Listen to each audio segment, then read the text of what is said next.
Welcome back. History lovers, get ready. The Buena Vista Museum is finally reopening this weekend. Here to give us the details is Koral Hancharick, the museum's executive director. Thank you so much for joining us this morning. How excited are you to finally be able to open back up?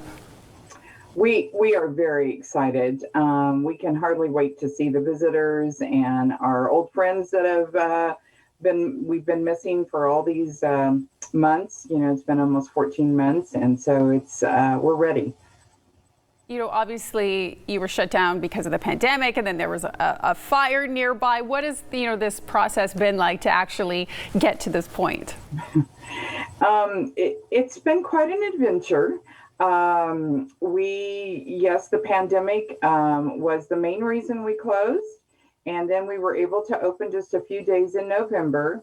And then, of course, you know, the great downtown fire that burned 4 of the businesses next to us. And big shout out to the fire department for saving our building. But we still sustained a great amount of smoke and water damage. And that has been a tremendous time cleaning it up. We did have help, but we had to move everything. We had to get everything back in place. We had no damage to any of the specimens or artifacts, and that we're very, very thankful for. But the cleanup has been a long process, and it was just finished yesterday. That's almost like a silver lining that, none of the artifacts were damaged. There's so much history in there. And I understand that there's a new exhibit or two that's going to be reopening. We do. We have quite a few things that we were working on while we were closed. And we did some repairs to the building.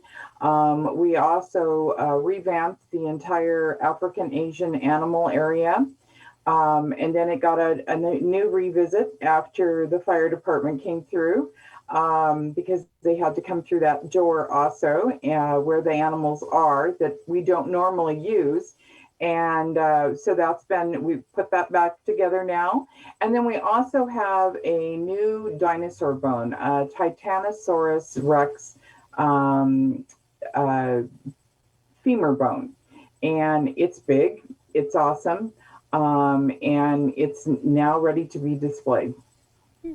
Obviously, the renovations, I'm sure, were very costly. Is the museum in need of any donations or whatnot to kind of, put a dent in some of that cost? This last year has been taking a toll on our donations, obviously, and, we were down almost 50%. We had some pretty generous donations come through. We were able to get the PPP 1 and 2 Kern recovery.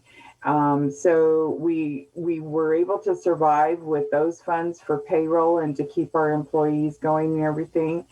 The insurance has been very good. We did have a donor come up that supplied to us the deductible for the insurance. We've had quite a few other things, though, that were not covered by the insurance that we have had expenses out of pocket. That we just felt were necessary to make the building look right.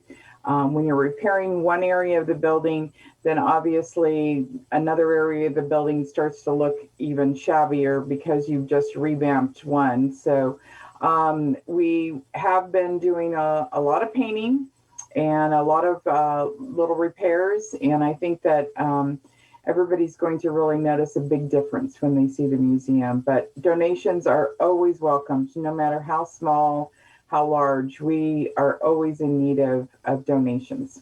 Well, I can't wait to come by and check it out. I obviously haven't been yet since I've only been here a few months. That's all the time we have this morning. Thank you so much for speaking with us today. Thank you.